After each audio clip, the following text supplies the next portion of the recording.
We are live.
It is 6 o'clock and time for our next session of the Parent Academy. So good evening and welcome, Rock Hill. My name is Dr. Nancy Turner and I am your Director of Mental Health for the Rock Hill Schools. Our co-host tonight is Ms. Cindy Taubman-Kimmel. Hello, Cindy. We're so happy you're here. Good evening, Dr. Turner, and good evening, Rock Hill. And we are so excited tonight for our panel to talk to us about mental health and also to initiate Mental Health Awareness Month for our month of May. Our panel tonight is 5 of our 9 Rock Hill Schools mental health therapists, and I will have each of them introduce themselves and the schools they serve. Misha Williams. Good evening. My name is Misha Williams, and I'm one of the mental health therapists for Rock Hill School District. I currently serve Sullivan Middle School, Richmond Drive Elementary School, and Cherry Park Elementary. Thank you, Misha. Kayla Pengelski. Hi, I'm Kayla Pengelski. I'm also a mental health therapist for Rock Hill Schools. I currently serve Dutchman Creek Middle School, Evanport Elementary School, Ebenezer Elementary School, and I'm in the process of transitioning South Point High School over to one of our new therapists. Thank you, Kayla. Joel Dean. Hi, I'm Joel Dean.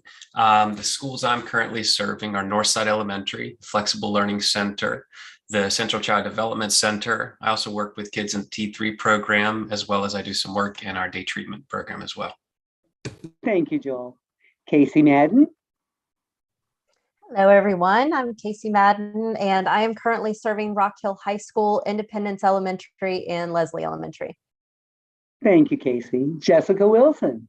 Yes, hi. I currently serve Northwestern High School, York Road Elementary, and support students at the Applied Technology Center. Thank you, Jessica. I will turn the floor over to Miss Misha Williams. Okay, we will get started. Let me share my screen.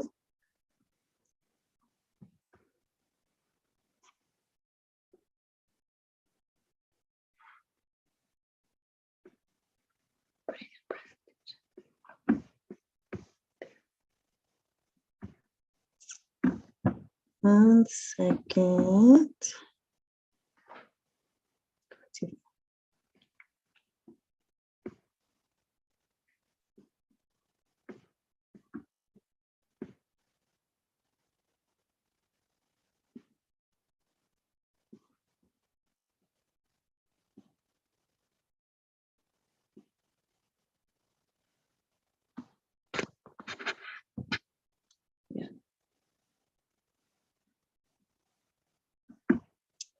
All right, so we're going to get started with a few frequently asked questions. And we'll start with question number 1. All right, so the first question is, what is normal versus abnormal? How to recognize when a student needs additional help or support?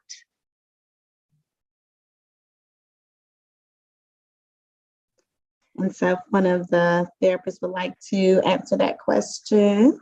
I'll happily jump in. One thing that is very interesting about these times, as we all know, because of COVID, everything seems a little abnormal. One of the issues that we see frequently is a lot of anxiety around schoolwork and just stress as it relates to schoolwork, family complications, people going back to work or having to stay home if they've lost their job, things like that. So for me, when I see something that is abnormal, I see something that is more longer term than what we typically would see, anything over about 2-3 months of ongoing, just a difference of behavior. Those are some of the first things that I ask about. Has there also been any medication changes or any changes in a student's schooling or home environment as well? So, Yeah. And I would also add that, I'm sorry, Joel. I would also add that instead of using the word normal versus abnormal, I like to think of it as like, think about what your student or your child, their typical behavior is and what may be different about their typical day-to-day behavior. And that could be maybe a sign that your student may need additional help or support. But then, and I think we'll talk about this a little bit further into this, we also have to consider normal adolescent development versus a mental health concern. Absolutely. And I think that, Casey, one of the key words that you said was long-term. So what we're talking about here is when we're looking at things that are pervasive. And it's not just something as simple as, because anxiety and stress can be normal parts of daily life, and they're not always necessarily bad. What we're talking about is something that's pervasive, that is also interfering with functioning, interfering with being able to just make it through what you would normally be able to on a typical day. We're also talking about if there's been a change or a decrease in activities that you would participate in on a regular basis. Also not finding quite as much enjoyment out of, doing those kinds of things that you might typically do. So if it's pervasive, long-term, and if it's interfering with just kind of the functioning that ought to be kind of a regular thing, those are one of the most important signs that we kind of watch out for when trying to figure out, what is normal anxiety, what is normal stress versus what is something that might be a little bit more serious that needs some extra care. And to kind of piggyback on everyone, all of the words that I'm hearing, pervasive, long-term, maybe has lingered for a while. In a lot of the conversations that I have with my students' parents maybe it's just a phase. Maybe they're just going through a phase right now, but I think it's really important as a parent to be mindful of, okay, when did you initially think it may be a phase? Have you been saying that for a couple months now to where maybe this is actually not a phase? I guess to kind of put it more in layman's terms, because we do think about our adolescents and their development. We think about the social pressures that they have, the academic pressures they have. But if you recognize that this is something that is just taking a lot longer than you think might be normal for your child, then it absolutely may be something that may be worth talking to your school counselor about to see what other supports may be in place. Awesome. Thank you guys so much for that answer. And like they say, you can always check in with your school counselor, your pediatrician, even if it's something small and you're not sure, definitely checking in with them. Okay, we're going to go to our next question. Okay. All right, so what are some common mental health diagnoses that our students are dealing with? I think one that I think everyone had to deal with in their own way was adjustment. Adjustment to the many varying and ongoing changes and challenges that we have experienced throughout the years. So potentially adjustment from returning from virtual schooling to in-person schooling again, or adjustment of some of our elementary students who's had their schools shut down last year, who are starting all over in a brand new school, in a brand new environment, a brand new setting. Adjustment to recent changes in the home that may be caused by a separation of family members, loss of family members, changing in the home environment, anything that may be a change for the child. And again, going back to that, to our previous question of how long is it taking them to adjust? Is it taking them longer than it should be? So I feel like adjustment disorder, while it's a diagnosis that we really only see for about 6 months at a time, or in other words, those symptoms and those struggles that the child is having should be alleviated within 6 months. We do see a lot of students who are just coming in with really having a hard time adjusting in general. Mhm. And I think, Kayla, too, the adjustment lends itself to anxiety. And I know I mentioned anxiety has been one of the most common themes that I see, especially this year compared to last year, surprisingly. So a lot more students are coming forward with body issues as it relates to anxiety, stomach aches, headaches, back aches, just overall soreness, feeling tired. Especially our younger ones who don't have the emotional language to say that I'm feeling anxious. They'll say, oh, I've got a tummy ache or my head is hurting. I just don't feel good. And also you can start seeing with anxiety some avoidant behavior. So I don't want to do my schoolwork, or I don't want to do my homework. I don't want to go to school. That's a big one that we've been seeing too. Just fear of getting back into like a normal social situation. And the downside to that is that it makes it a little bit more difficult to practice our skills and socializing with our friends and finding our support groups that are really, really important in our friend groups at school, and our teachers and staff who really support us as well. So they miss out on a lot of the good stuff when they do have that anxiety and can't fully cope with just the common stress that we've been dealing with for the past 2 or 3 years now. So And I would also add that I think ADHD is a common theme that we see, but also just the behavioral aspect of things, because of, like Casey and Kayla, you both kind of touched on with the behavioral, the social interaction, or the lack of, because of COVID and school closures, and just mainstream classrooms were, difficult in the last 2 years. So I think that just the restructuring, resocialization, because if you think about it, like first graders, even second graders haven't had a full school year yet until this school year. So just being able to help students with just normal behavior issues that maybe a year or two ago didn't seem as big of a deal. And I would say another one would be kind of the grief and loss, and just kind of leading to depression. And when you look at the diagnosis of depression, that goes back to what the other panelists have said. It kind of leads to the length of time that you're seeing it for. But just grief of loss, we have a lot of just a lot of people, students, staff, community members who have lost family members due to COVID.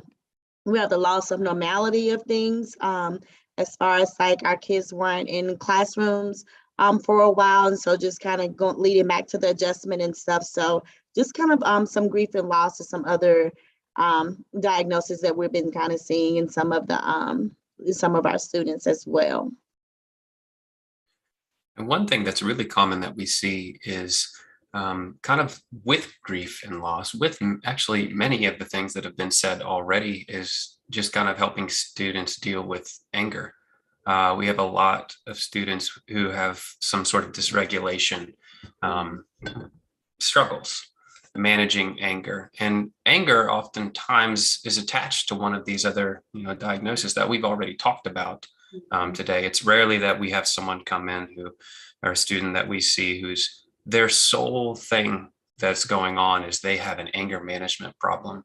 Anger is usually attached to one of these other things that we're talking about, anxiety, depression, grief, loss, trouble with ADHD. And so which is actually anger's a common one that I think children often get referred to us for. They can't control their temper. They're blowing up. They can't manage this. So that's, I would say, a really common one that we see, I'd say, a lot in elementary schools as well, because like Jessica said, I think it was Jessica, some of these kiddos, or Casey, they don't have the language to tell you what's going on, what they're feeling.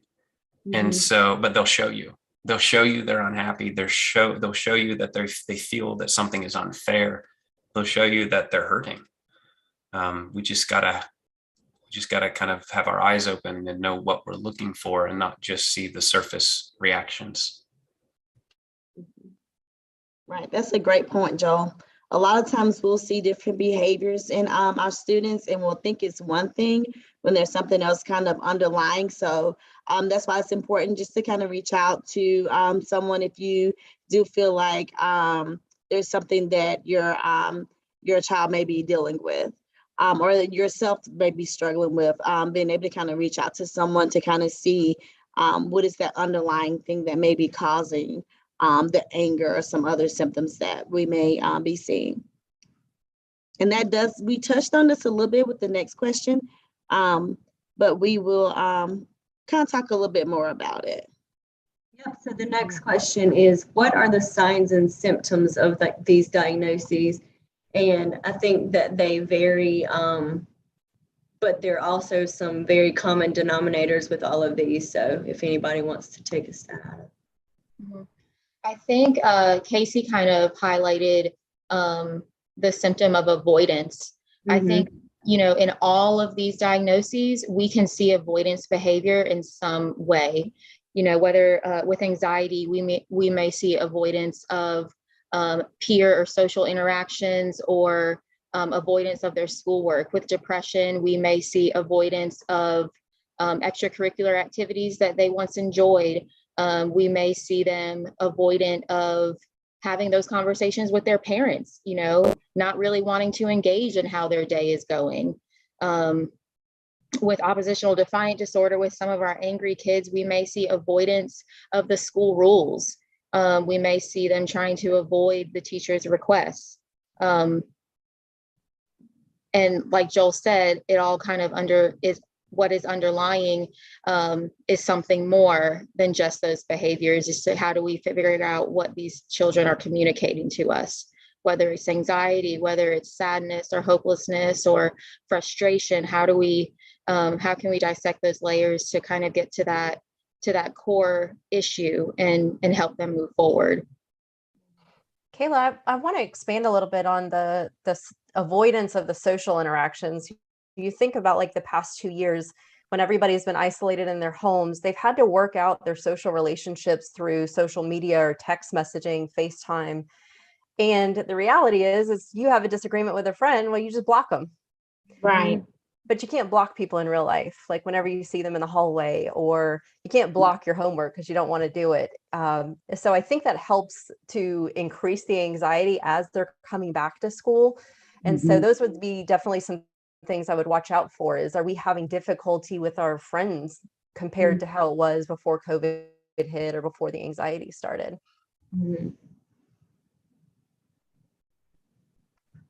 And so some physical symptoms as well that we mentioned earlier, just kind of a lot of them, especially our littles, because they don't have the words to describe what's going on. So they may have, say they have a stomach ache or they have a headache. And so just kind of frequent visits to the nurse's office, and not really any type of medical attachment to it is another key sign.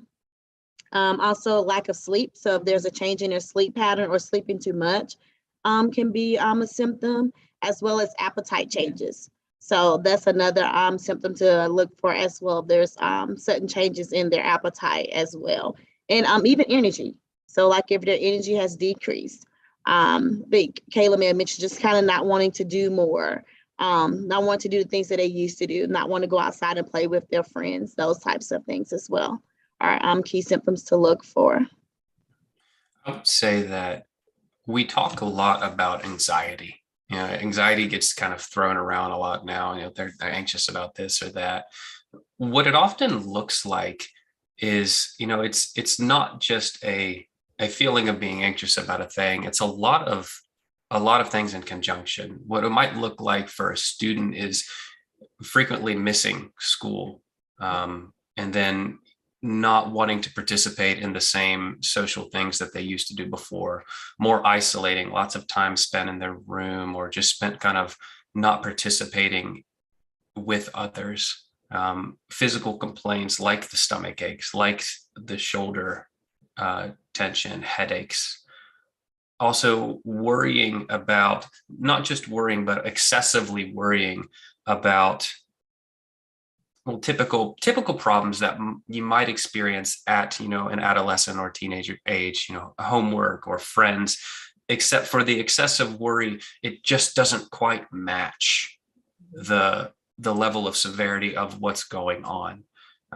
Frequent crying, extreme fear of new or unfamiliar situations, and then also if there's a turn towards drugs or alcohol use. These can all be signs of an underlying anxiety disorder. And again, it's not just one of these things, one of these symptoms necessarily says, I have anxiety. But when you start to see a couple of these add up, and when they're pervasive, meaning they don't go away, they don't abate over, a couple of weeks or a couple of months, they don't get any better, that's a clue that there's really something more, there's something underlying that needs addressed that hasn't been addressed. So when it comes to anxiety, which is used so frequently, these are kind of the things to kind of be on the lookout for when we're talking about it in terms of students. Okay, so we're going to go on to the next question. Okay. Okay, so in speaking specifically about our goal in the Rock Hill schools, what is the goal or purpose of counseling? So I would like to say that the clinical goal of counseling is to restore a person back to their level or the previous level of functioning, whatever Right. that looked like. So Right. once somebody started having these symptoms, we want to work with them to develop these coping skills, develop more of a social circle for them, to get them back to like the way that they used to be or their old version of themselves, which is Mhm. also a little different when you're talking about different age groups. So Right. that's something important to know too.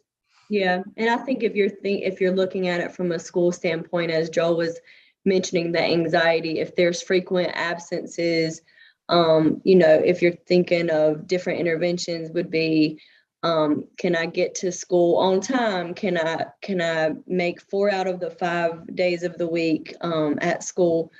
Excuse me. Just very short term interventions that are attainable for the student, I think is key, right? When you're speaking about anxiety in schools. Mhm. Yeah, And I think, go ahead, Kayla. I was going to kind of piggyback on Casey. A lot of times we meet the student where they are. So sometimes, when we meet with a student, they don't even have a foundation to start with. So there's a lot of times where we teach and we provide psychoeducation on things such as, how does our brain work? Why are we the way we are? What is the purpose of our brain? What are some of the thinking traps that we may find ourselves in? And once we get that foundation, then from there, we just want to guide and support until they feel empowered enough to be able to implement all of these things on their own. So of course, the goal is for them to be able to thrive independently and work through these symptoms that they may continue to experience. I think that's one of the misconceptions about counseling, is that these symptoms are going to disappear and they're going to resolve 100%. And, a lot of times that's not the case. More so, counseling is just another way of developing skills to be able to work through problems or issues or stressors that you may have that will follow you into adulthood. So kind of developing a foundation of positive coping can allow our students to be extremely successful in regards to their their emotional regulation and just how they approach stressful situations in general. Right. I think one of the benefits too of having therapists in the school setting is to help with crisis intervention. So we will have students occasionally who have thoughts of suicide, thoughts of harming themselves, and to have somebody there who can provide immediate support to help bring down those big emotions and really talk through, what does this look like? Where is this coming from? Is it to a point right now that we do need to get some medical intervention before something were to happen and able to, keep these kids safe? So Right. And that's so significant. And I think it touches exactly kind of what Kayla was saying too, is that, some people are very kind of turned off about counseling because they think, well, it's not going to change anything in my world. And the reality is that, to a degree, no, we don't have the power to change all of your circumstances. But sometimes not everyone knows exactly the best tools or the best way to navigate the circumstances they have. And that's the benefit of counseling. The kids we see who, have some suicidal ideation, when they come to us, we can help them. Well, we can't fix all their problems for them, but we can help them learn how to deal with their problems in different ways. We can help them think about things differently than they have thought before. We can help them process maybe stuff that they didn't realize they'd been holding on to, that's kind of been buried down for a long time, that's been kind of driving some of these very real feeling, but often irrational cycles of thinking. And the purpose of us in counseling, and it's not to solve everyone's problems, it's to teach people how to solve their own problems, essentially.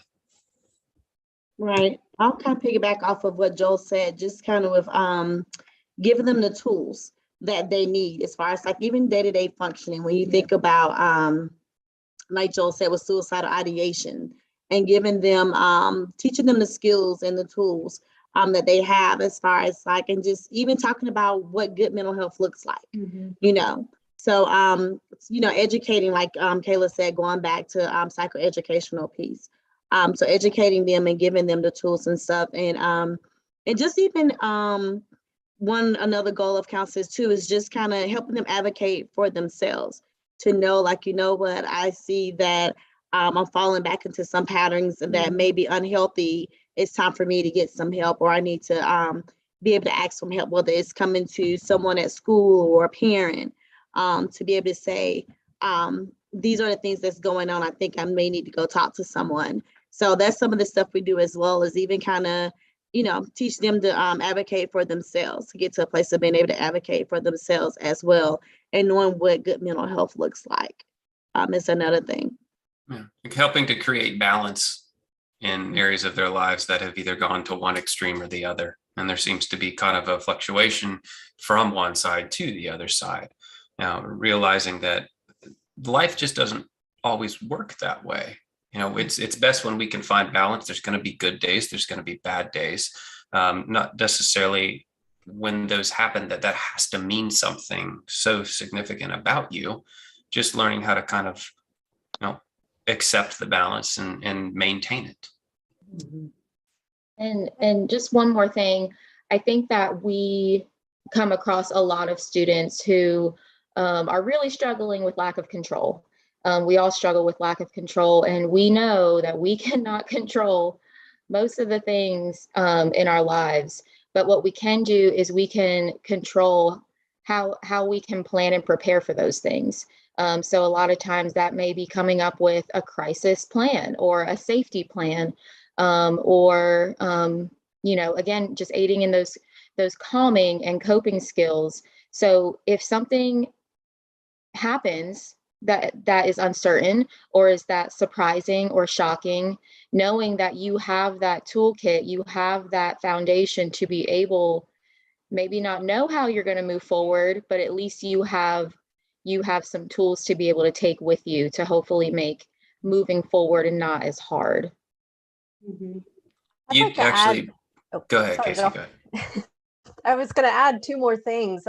One thing that comes up for me is just how therapeutic a relationship can be. We all have somebody in our family or in our friendship circle, us personally, that we're like, this person really gets me. They understand me. I feel like emotionally safe when I talk with this person.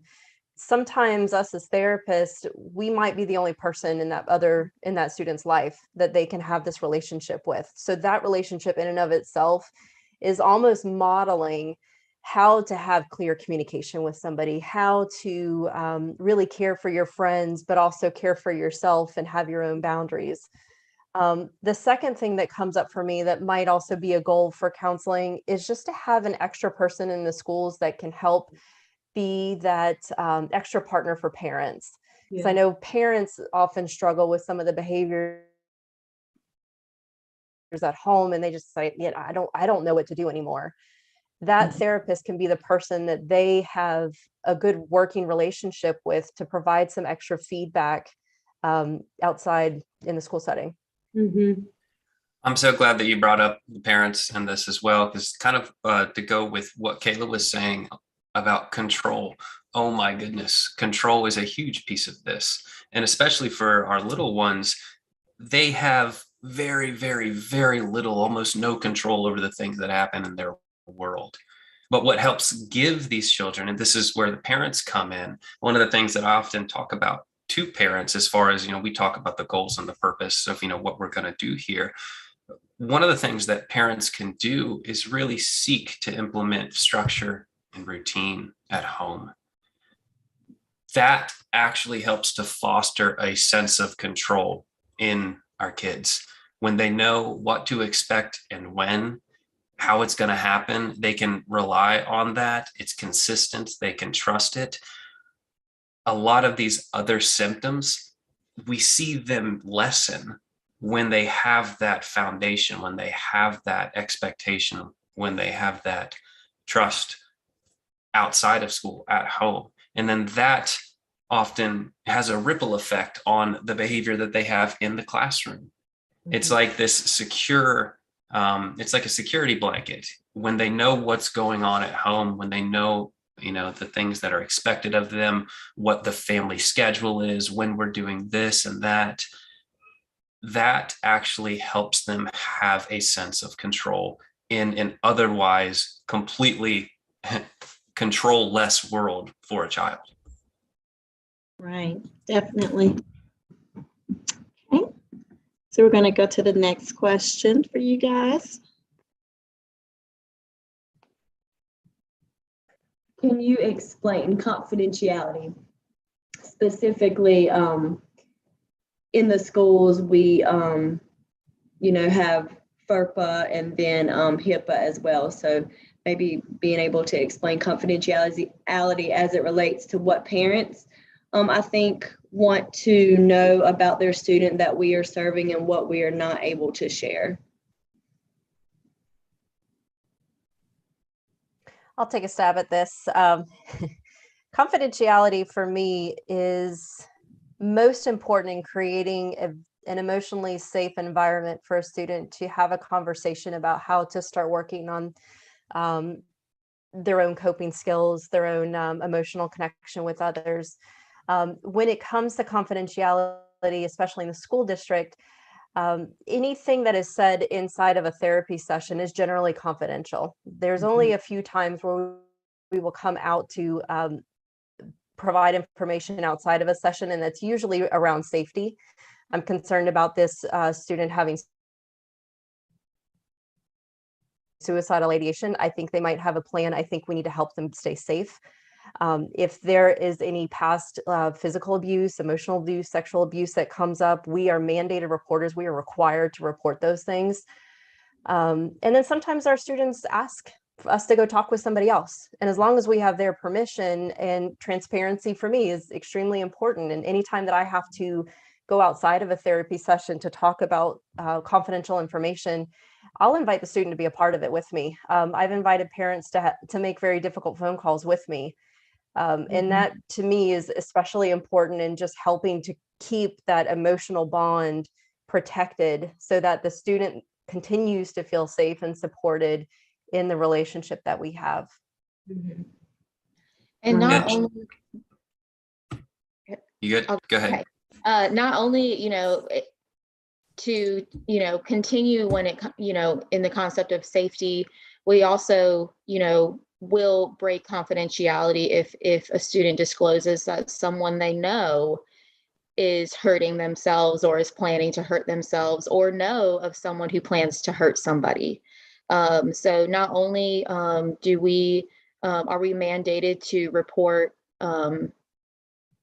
safety concerns for our student that we're working with, but we're also mandated to report any safety concern in general. And I know a lot of parents, ask questions about, can I receive updates on how the sessions are going? And I think that the parents have a right, to know what goals is my child working on? What are some of the activities that you have been doing with my child? But a lot of times, if we are working on family relations, then a lot of times, then that's what the parent will know. We are working on family relations, and we will keep everything else confidential. But again, that comes into that communication piece that we as the therapists have with the parents, because in working on a goal to improve family relations, we are going to rely heavily on you as well to provide us with feedback and updates and observations that you have seen to kind of guide us and let us know, is what we're doing to help this child improve family relations, is it actually working in the home? Yeah, absolutely. And confidentiality, often the way that I explain it to the students when I see them is we keep it simple and really kind of touch on 4 areas. That's if they tell us about them wanting to hurt themselves and planning to do so, them wanting to hurt somebody else and again planning to do so, or if somebody's hurting them, or unless they give us permission to share with another trusting adult, teacher, parent, whomever. Parents do have a right to know, again, like Kayla's saying, what's being worked on. But trust is so important in a therapeutic relationship. And the second that a student feels like that trust has betrayed, not a student, just people in general, when they feel that trust has been betrayed, that therapeutic relationship is over. It's so hard to repair something like that. And that's the not dangerous, but the delicate line that we walk, because in order to make lasting and effective change, some of these students need to talk about really serious, really hard, really meaningful to them areas of their life that have just been kept in the dark for a long time. A lot of them experience a lot of shame, a lot of embarrassment about things that have happened to them, things they're going through. They think, God, if anybody ever knew about this, life would just be horrible. And so getting to a place where they're able to trust the therapist enough to actually talk about that, process it, and maybe even learn to realize that, this isn't actually as bad as I was thinking it was in my head. That requires trust, and that requires that element, of confidentiality, knowing that I can say some of my deepest, darkest, fears to this person, and they're not going to go tell anybody about that.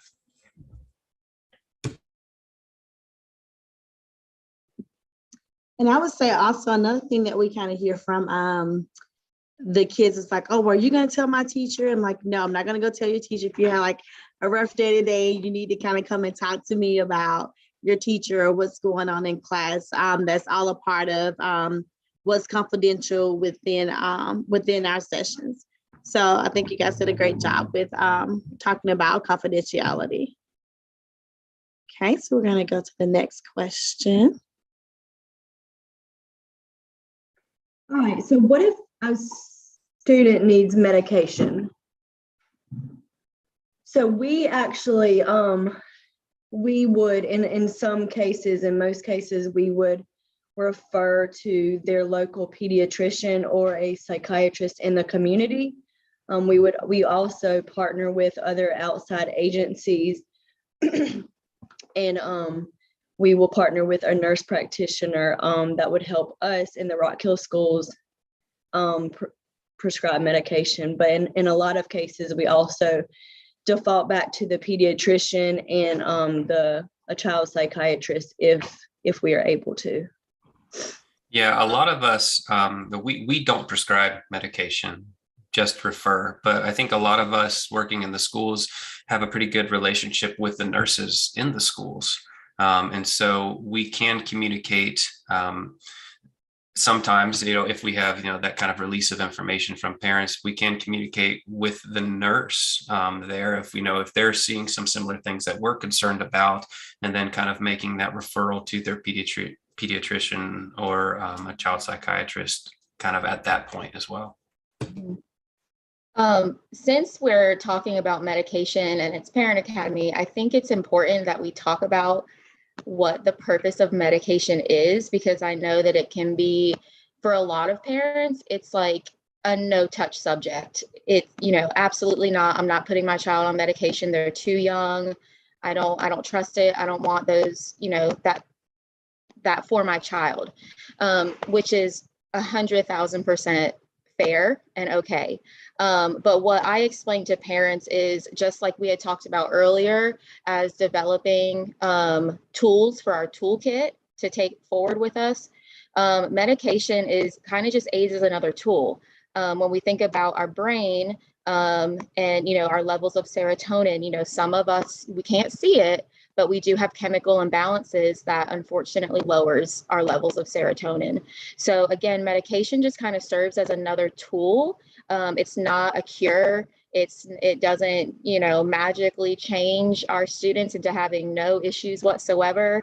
It doesn't make symptoms disappear, but it does for some who are struggling just to get to a foundation of being stable enough to learn about their feelings and how to identify their feelings. Medication can get them to at least a stable place for us to be able to have those conversations and have those lessons with them, so that they can actively engage and practice those skills. And medication doesn't have to be a forever thing. So I always like to kind of make that point that medication is just another tool for the toolbox, but in no way is it a cure, or does it have to be a lifelong prescription that, your child has to have. Yeah, and I always like to say that as well, Kayla, and just saying, just making sure that the student and the family knows that it's only a very small piece of the puzzle, and the bigger picture is the therapy, the counseling, the learning all those coping skills, because at the end of the day, that medication doesn't know who you are as a person. It does not know your trauma or your story or what you're battling with right now or what you have battled with a month or a year ago. So just making sure, especially as the students are older, making sure that they understand, yeah, you may take this medication and it may level you out, but it does not in any way know who you are and what you need to still work on. So I think that helps the students, especially those adolescents who think that pill is going to fix everything, helps them understand that there's still a lot to be worked on. Yeah, that's really so good. And both what you both just said, the big piece is kind of understanding that, in therapy, we teach these tools, we teach these skills to learn how to navigate these problems. But what happens when everything feels so unstable that I'm not able to learn these skills, even though I'm trying really hard? That's kind of the scenario that we're describing here is, when things, regardless or despite the effort to learn these skills, it's still not sticking because of the instability just kind of within. And medication can be a supplemental thing to therapy in conjunction with. We find the best results are when the both are paired, more so than when it's just either one or the other on their own.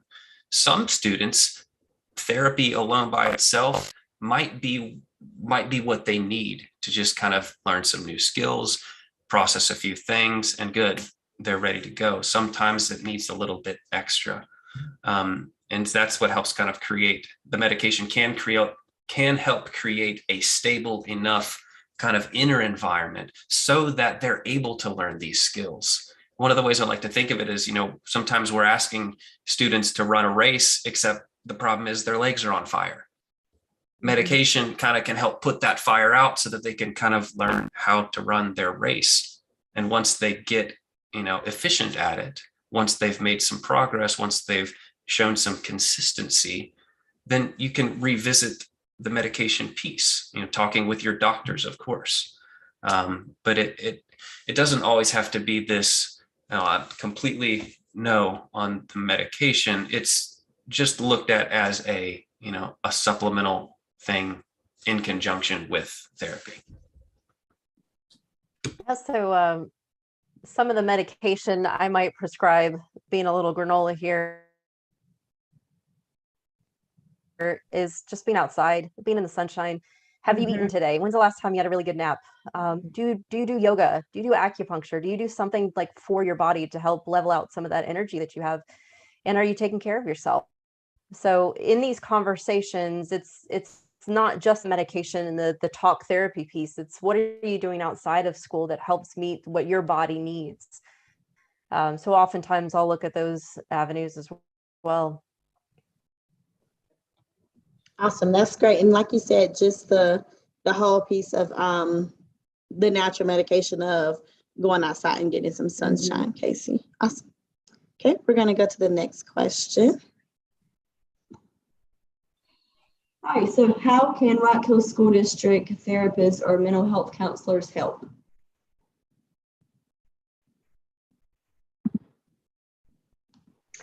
Well, if, just to kind of give a brief intro to our department, this is the third year of our mental health department, and we have been building slowly, but also quickly at the same time. We do have Rock Hill School District therapists in every school. However, all of our therapists cover more than one school. So we have been very busy. But if you are interested or if you have questions, we usually have our parents reach out to their school counselor, who then can put you in touch with us.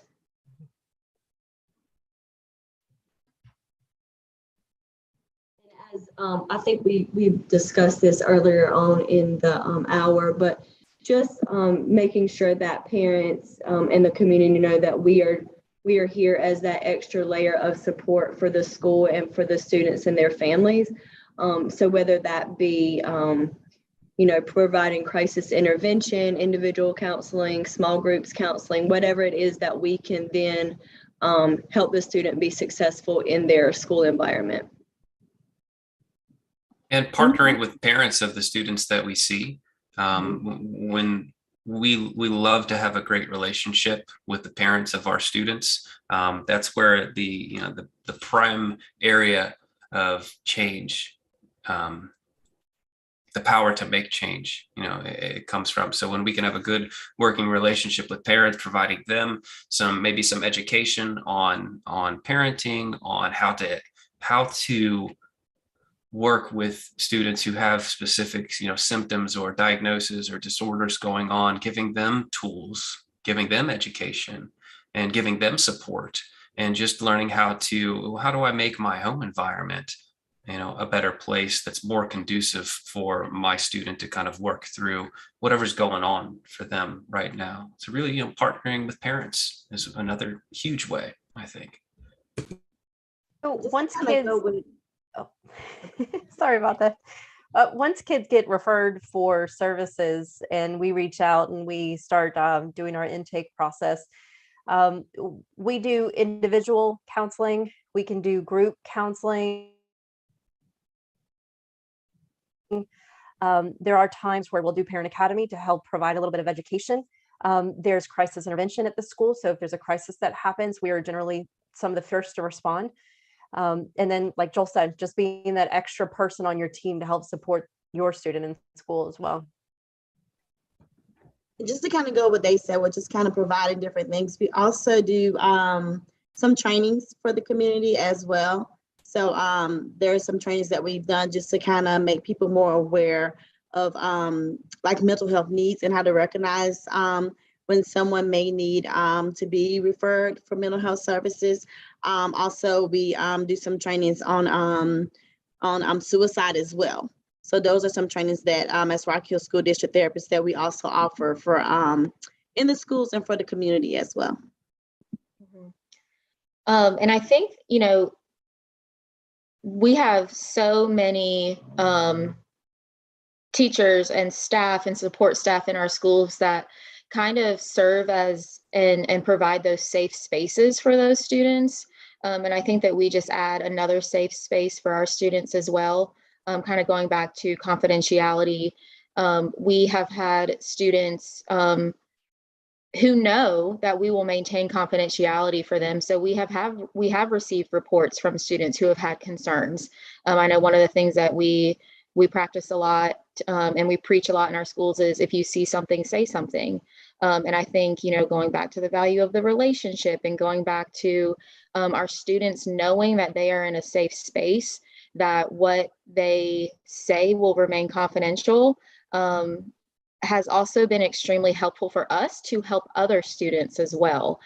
So I know that kind of flips that question around, but I feel like there are times where our students have been really helpful for us because they have been in those safe spaces with us. Correct. Okay. And we're going to go to our next section, even though we've covered this a lot just now. I'll let her go ahead with this question. So how are families involved in the therapy process? And as Misha stated, we have kind of touched on this a lot throughout this presentation. But if anybody wants to speak more in depth about this. I think that there is a spectrum of involvement. We have a lot of families who trust in our process, and we really have monthly conversations on updates and progress reports and things like that. And then we have students who they get to a place where they, in that terms of advocacy, like Misha said, that self-advocacy to say, hey, I would like to talk to my family member about this. Can we have a family session? So we can run the full spectrum of really just communication through text, phone, or email, all the way up to having full family, student-led family sessions or therapist-led family sessions with families. So I feel like it kind of, runs the gamut of involvement possibilities.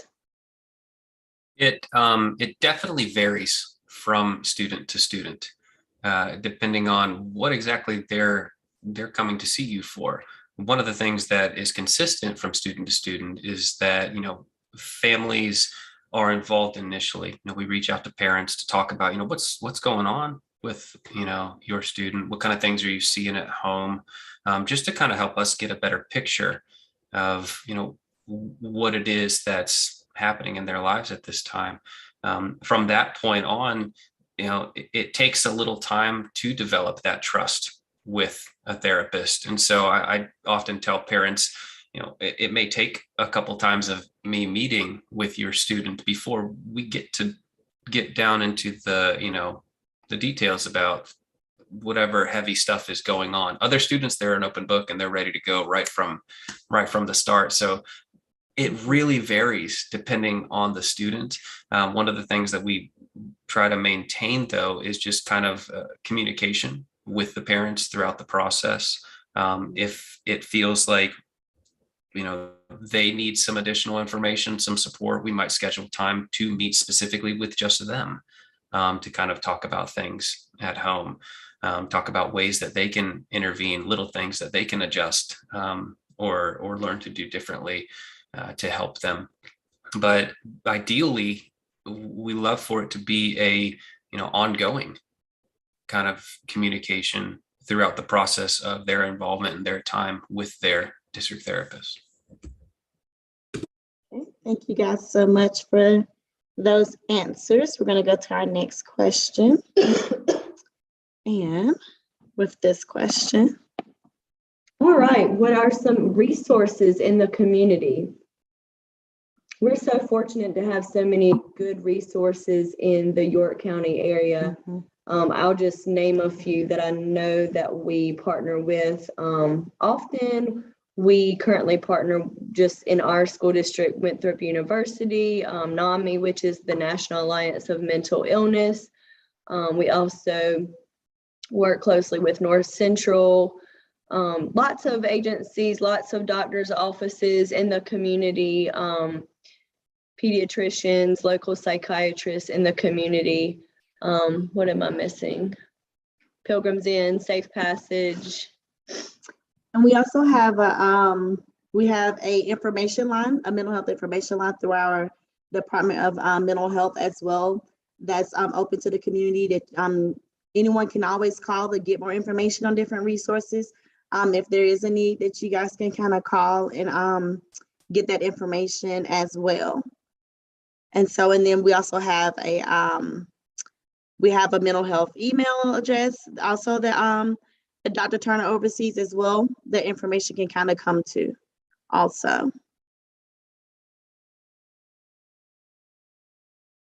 Okay. All right. So, and then we're gonna move on to this question as well for the next one. What are some self-care tips? So what are we recommending, or what do we even do for ourselves to take care of ourselves or yourselves? I feel like we hear a lot of like self-care tips, kind of being thrown at us all the time. Like, oh, well, go for a walk, listen to music, take a bath, all of these like common things that we hear as an ongoing thing. But one of the things that's been most helpful for me in my own self-care is someone once told me to think about the person that I love the most and what would I do for them, or what would I share with them if I felt like they needed some self-care. I think that's one of our subconsciously, we don't realize how much we neglect ourselves. So really just taking that moment to kind of put yourself first above everyone else, even though that seems like it may be impossible. But think about the person that you love the most in this entire world, and what would you tell them, or what would you do for them, and then kind of just do that for yourself. Yep, and I think that whole analogy of putting your mask on first before you put it on the person sitting beside you is just kind of a testimony to what you're saying, Kayla, just being able to make sure that you're taking care of yourself at all times, because at the end of the day, if your cup is empty, you cannot help anybody else. One thing I think about too is whatever you choose to do as your self-care, do it with intention of self-care. So if you do choose to go for a walk, go with the intention that you're just going to breathe, you're going to ground yourself, you're going to listen to just the birds outside, or whatever that is for you, that feels that helps bring you a little bit of peace. I would say one thing I would add is that I know that this is true, at least for me, and I found it's been true for a lot of other people, is that if I don't schedule it, it doesn't happen. And so making it a point to actually, we talk about, creating structure and routine to help our students feel in control. The same is so true just in our own lives as well. If I don't actually schedule time to, spend 30 minutes, doing something that I enjoy, that isn't somehow performance based. There isn't any sort of contingency on whether I succeed or fail, but just something that I enjoy, that is relaxing for me or fulfilling for me. I've got to actually put that in my calendar. I've got to set aside specific time for that, and then treat it, with that kind of sincerity. And again, when we do that for ourselves, one of the things that we're modeling for our students is just really healthy boundaries. It matters to take care of yourself. When our kids see us doing that, that's something that they grow up witnessing. And it speaks so much louder than something we could tell them about, you need to take care of yourself. But when they see us doing that, that really helps kind of instill that in their own minds. So schedule it. I agree. I would say with Joe, schedule it and schedule it every day, not just once a week, once a month. You can do the big things once a week, once a month, but have something small every day, even if it's like 10, 15, 20 minutes, that's to yourself. I tell all the kids that I work with, even my little ones, like, what's something you do for yourself? And I need for you to be able to kind of say it like this, because we want to be doing something that we're working on with ourselves every day, even if it's just kind of going off to the side. I close my eyes and I do some deep breathing in and out for 2-3 minutes, or the little one said, well, I'll go and play with my dog for a little bit. But just something every day is important to do when you're looking at your self-care. Okay, so we're gonna go to our last slide, and it kind of talks about just kind of one of the main reasons why we are here this evening. What can the community do to promote Mental Health Awareness Month?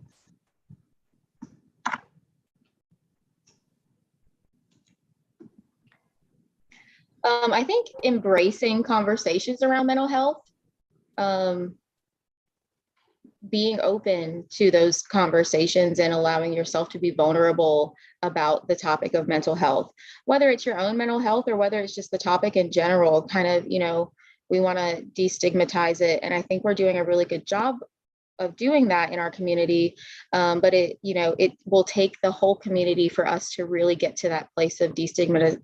That's a hard word. But just embrace it, embrace a conversation, start a conversation about mental health. Yeah, I guess that probably begins with kind of addressing, where do I stand? And what do I think about this? What do I think about mental health? And really, why do I think that way about it?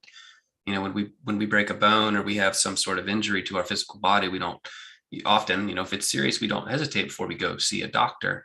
Our mind is just another part of our body, and there are specialized professionals who treat our mental health. So if we learn to think about it in those similar ways, it's really to our advantage. It's really taking a look at these things helps us become, better versions of ourselves, not point out what's wrong with us, essentially.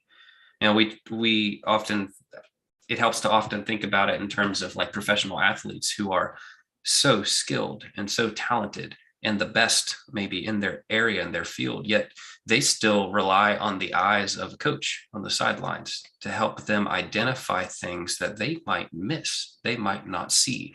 So you could be the best, elite, top of your field and still miss things that another set of trained eyes might help you notice to just do a little bit differently.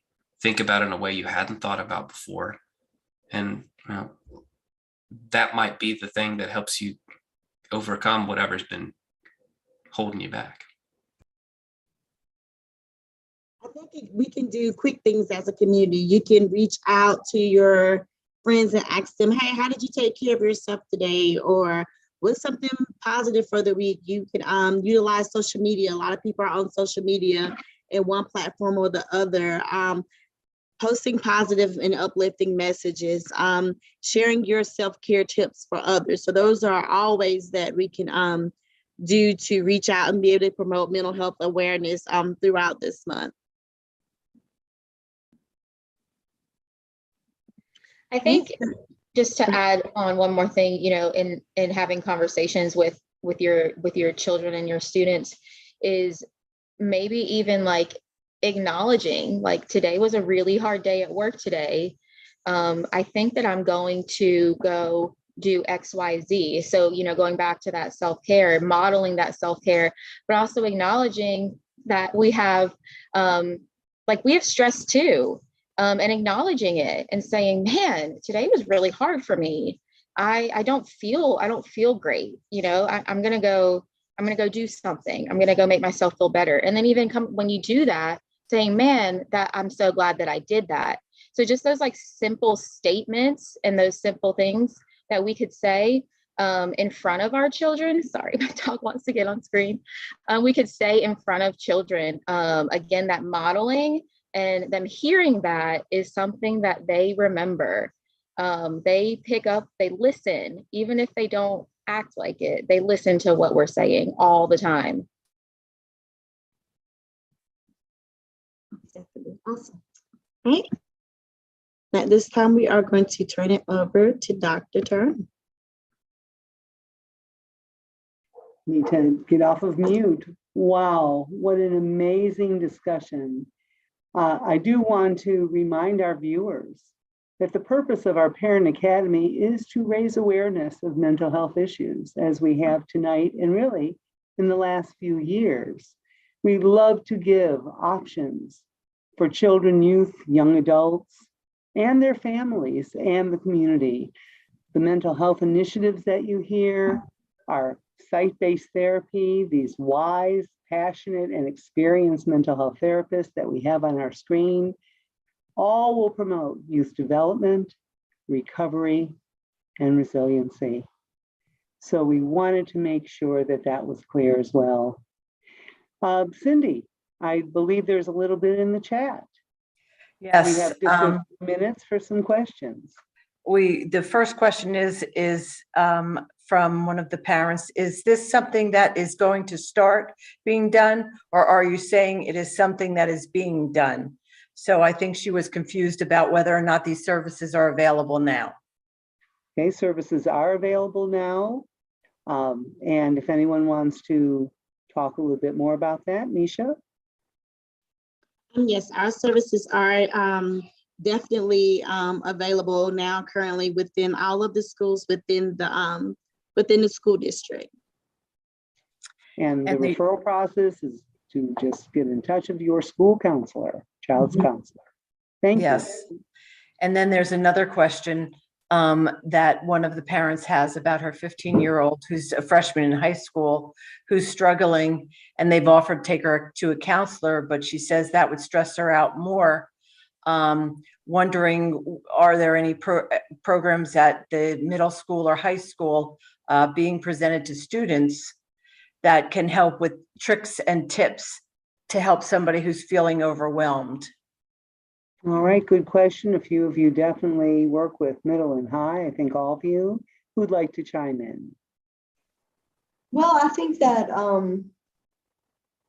if the student is middle or high school, I think it's fair enough to think that going to an outside in the community might be a little intimidating for them, but hopefully we could get them in the school and start to build that rapport and help that student understand that it doesn't have to be this scary process, that we're there to support them while they're in the school setting. That's the beauty of school-based counseling, is that we're there with them and we can walk with them and be that extra support for them. So it does take that intimidation factor, I think, off a little bit for the students, or at least I think that we have all seen that. So I would really encourage that parent to reach out to that school counselor to get them connected with that school-based mental health counselor. Mm-hmm. And, you know, to piggyback on Jessica, I think it is very intimidating and can be very scary to go talk to not only a stranger, but go talk to your stranger about some of the scariest vulnerabilities that you might have. And so again, you know, as the parent, that's something that you can communicate to the school counselor or the therapist, that my child is a little nervous.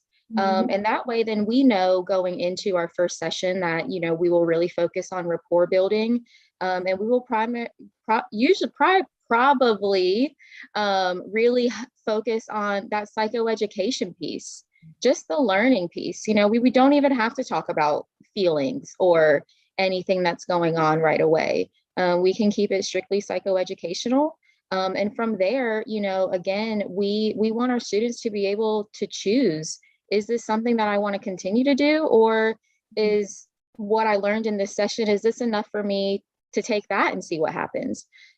So again, you know, presenting counseling to a student, it doesn't have to be linear. It doesn't have to be, she has to attend X amount of sessions and she has to, complete the program. It can be one session if that's all that she feels like that she's comfortable with. And again, we want our students to be able to have a voice in how our sessions are ran as well. Yeah, I think Kayla said it earlier that we meet the students where they're at. And so if we have a student come in and they're just not ready to talk about some of this stuff yet, we don't force them to do that. We don't push them to do that. Again, we've talked about how important and how critical trust is in the relationship, in the therapeutic relationship. We work at kind of their pace and we kind of help to guide things. And once that relationship has formed, once the rapport is built, once the trust is there, then we might lead into some of the more serious things that they've got going on. But we never force anyone to talk about something that they're just not ready to talk about yet. So the parent had some other questions, and what I hear you saying is it may be best for her to reach out to her child's school first to talk about the situation and then determine what's best, how to approach this with her child. Correct. Yes. Yes, I would agree. All right. Any other questions that we can take care of? I know our time's almost up. No, there's no more in the chat, but I did want to mention one thing to follow up on what Joel mentioned, parenting with partners. Also in the school district, we have the Parent Smart program, which works with parents of young littles under the age of 5, and we work with the families in the comfort of their home and offer developmental information as well as supports. So we're here to serve you also before your children get to the school door. Thank you. Let me also give the number of the hotline, our mental health hotline, not only for our community, but anyone can call 803-324-7464, 803-324-7464. Anyone can call. Also, we mentioned the dedicated email for the mental health department, and that is mental health, one word, @rhmail.org. I would love to, and I will, thank each and every one of you, Casey Madden, Jessica Wilson, Joel Dean, Kayla Pengelstein, and Misha Williams, and of course, Cindy Taubenkimmel. Wouldn't have a Parent Academy without you. Just love having you there. Remember, for our community, all sessions are free and open to the Rock Hill community. Tune into Rock Hill Schools Facebook page or the Rock Hill Schools YouTube channel for live stream, or visit later. Watch it again. We had so much information tonight on demand from your smartphone, tablet, laptop, or YouTube app on any internet-enabled smart TV. All presentations will air live from 6 to 7 on the advertised date. Again, thank you all. What an amazing discussion. And I hope you have a good night. And to our community, stay well, and we'll see you next time. Good night, everyone.